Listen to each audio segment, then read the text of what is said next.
IRL, And Farzan. and we're talking about Vendible. what is Vendible. So Vendible has a lot to unpack, but I guess to make it easy, it's they're building a way for people to create cryptocurrency wallets and provide them a way to actually store their keys and recover their keys in a way which is a lot simpler than anything that we've really seen in the crypto space before.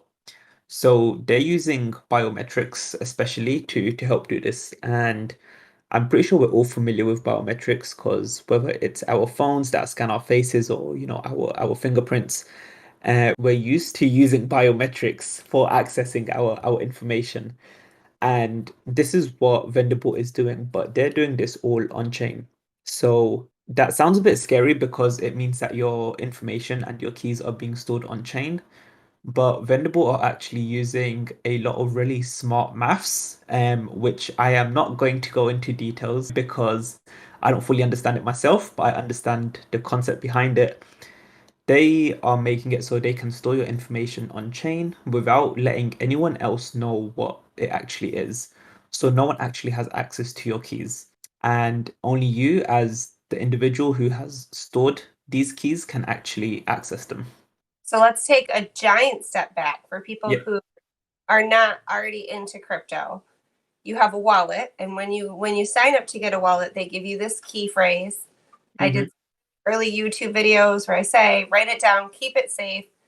It's the keys to the castle, right? Like that's very important. So for anybody that's just getting into crypto, when you get a wallet, you get a seed phrase, and it's really important that you keep that seed phrase safe because if you lose it or it gets taken from you, your stuff's gone, right? You can't access it. So you're saying Vendible is trying to address this fear by basically having like a way to safeguard your private keys somewhere. So if you lose them, you can kind of forget my password or find my iPhone type rescue, if you will. Yeah, exactly. Yeah. Okay. And they're using biometrics. Is it mainly, do you know if it's like just fingerprints or is it more like face recognition technology, like some of the newer I phones? think primarily, or initially at least, it will be fingerprints. I think that's probably the most easiest and the most like common one that people have used. So it will probably be the easiest for people to actually start using because it's something that they're probably familiar with. But there's always scope in the future for them to probably expand into the more interesting things like Face ID as well. I like fingerprint. It makes my life easier. I don't have to Mhm. remember passwords. All my credit card information is saved, and I trust my fingerprint to unlock that type of data on my phone. I also have a fingerprint front door at my house, which is very cool because when you're busy and you've got arms of Mhm. kids and stuff in, and it auto locks, so I don't have to worry about them getting in or out. And yeah, it's really nice. I like it. I'm a fan. So Mhm. I know a little bit about Vendible Mhm. and I've heard about it before. And I know the biometrics is really exciting for me as somebody who already utilizes that, like I said, with my credit card information and a lot of my passwords on my phone. It's my understanding that they are achieving the security by breaking your keys up into pieces. Right? Like they're storing different bits, different places on the chain to kind of protect that. Is that how it works? I I believe that's part of it. The other part of it is they're using something called zero knowledge proofs, and this is a way for you to like prove information without exposing the information. An example that I can give is, if you go somewhere and you try to buy alcohol, you may get ID'd, and you will give them your driver's license or, some other form of identification, and then they'll basically check your date of birth and then check if you're over 21 or whatever the legal age is in your country. But by doing so, you're giving them access to a lot of information. They now know like your name, your address, all this other information that they don't really need. They even know your date of birth when they don't need to know your date of birth. They just need to know if you're over a specific age. So a zero knowledge proof would be like if instead of looking or asking for your ID, they have like a scanner and then you put your ID into the scanner And the scanner will basically say, yes, this person is over 21, or no, this person is not over 21. And in that way, the person behind the counter doesn't actually get access to any more of your information than they need to. By using the biometrics, you're verifying that the person scanning the ID, it's actually their ID that they're scanning, which is Yeah, one of why people say they need to see your ID. I don't like that. It really bothers me. Where I live, you have to show an ID to buy fireworks, like you name it, you gotta show your ID. And it's not that person at the counter. Like, I don't want them to know where I live. Like, that's weird. The random bouncer at a pub or a club, or like, it's weird. I've always had an issue with that, actually. Also, like your weight. I don't mhm, know. I don't know how I feel about that. So, yeah. okay, that's very cool. So, where is Vendible at with their product? Is that something that is live now? Or are they beta testing? I believe they're doing some testing on testnet. So if you hold one of their NFTs, you get like early access to the testnet, which will give you some rewards later down the line. And they're currently in the process of just, I believe, testing, make sure everything works as it should. They recently released their white paper, which is it gives a lot of context of what they're doing and why they're doing it, and then it talks a lot about the maths behind what they're doing. Hopefully, sometime in 2023, they'll actually be going live, so people can actually start to use their service. And even though it is, a paid for service, it's something which can bring a lot of peace of mind for people. And even like myself, storing your keys, it's always like, okay, have I got enough, backups of it? Have I stored it properly? And this would just be, another way of actually protecting my keys, without necessarily having to have them written down somewhere. Yeah, I feel like there's a barrier, especially when I think of all the great things that you and I have talked about as far as real life applications for blockchain, right?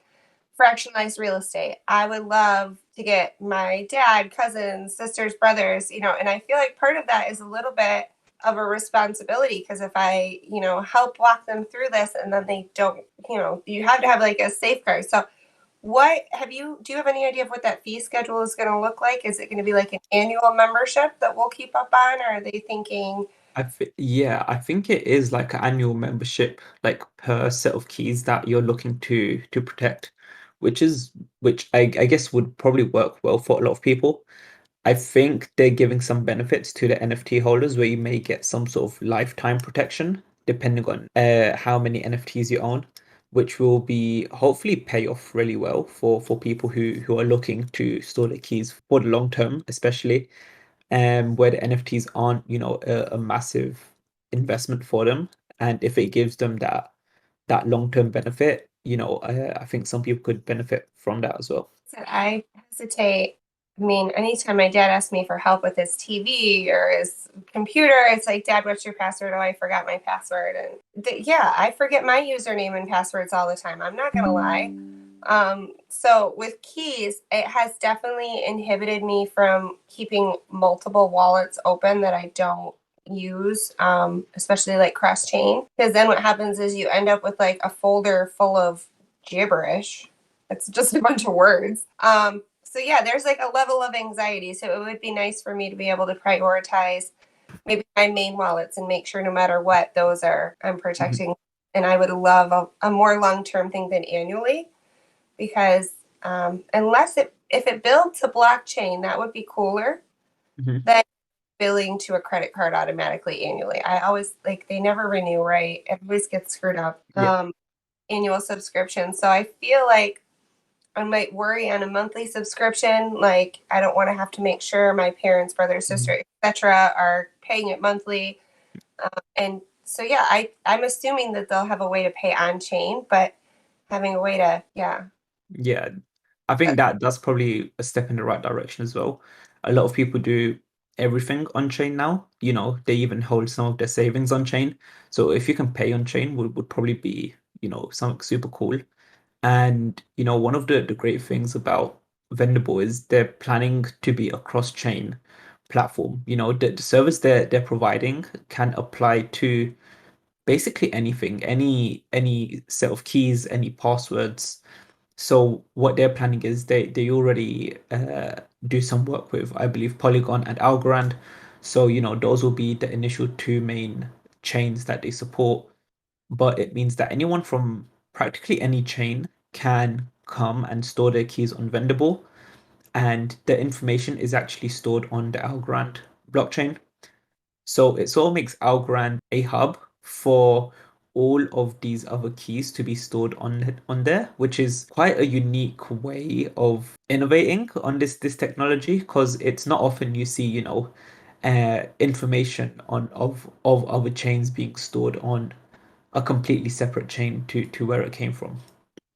It is interesting. I think some of that, especially with the product, like if I need that, I don't want to wait for 20 minutes to 3 hours and pay $60 or whatever it might be for that transaction. Like people, when they start to panic and they want, you know what I mean? When you're at the point where you need the safeguard to enact, you don't less, I mean, I think we're sub 4 seconds or sub 5 seconds on transaction time right now. Yeah, And that would be really helpful. And then the instant finality, zero knowledge proofs. yeah. It's cool. I don't quite understand, like you said, how the maths work to kind of Hmm. get encrypted and safe, but I do, like I said, I'm a big fan of biometrics and I'm a big fan of safeguards. For anybody who doesn't know, I worked in insurance for the better a decade and a half. And so, like, insurance is all about having a safeguard. And I feel like there aren't a lot of insurances on blockchain. And this would be a really pivotal piece to help that barrier of people, onboarding and getting active and seeing what's out there and feeling safe, kind of trusting themselves to explore a little bit. So I like Algorand for all sorts of reasons, but one of which is the finality and the speed of the transactions and how cheap they are. When I was learning about blockchain, they processed fast enough for me to get that instant feedback. Am I doing this right? Did I do it wrong? And it was fast enough to keep me engaged. So I can see how that would help if you need that. All right. So you did a write up on Vendible. You've done I think there's two big threads on Vendible that you put out recently. There is one, I believe, one thread or maybe two threads. And then I also did an interview with Doug, who's the CEO and founder of Vendible. He's a super cool dude. He knows a lot about what he's talking about, obviously. He's a really awesome guy in general. So yeah. Okay, so you got a deep dive thread on Vendible that we can check out if we want to know a little bit more. You also have it on your Blockchain and Beyond podcast. And you, like you said, you did an interview with their CEO, Doug. Hmm. Yeah. And some sneak peeks on their NFT series. It looks interesting. So I'm going to dig in and learn a little bit more about that. But I appreciate you telling us kind of a cool way to ease onboarding. I think that that's important. Yeah, no, definitely my pleasure. And yeah, I think it's a really important space, especially to get more people onboarded onto Web3 in general. So yeah, I'll be looking forward to see how they develop. I appreciate you, Farzan. I hope we get to talk again soon. Thank you, you too. Bye.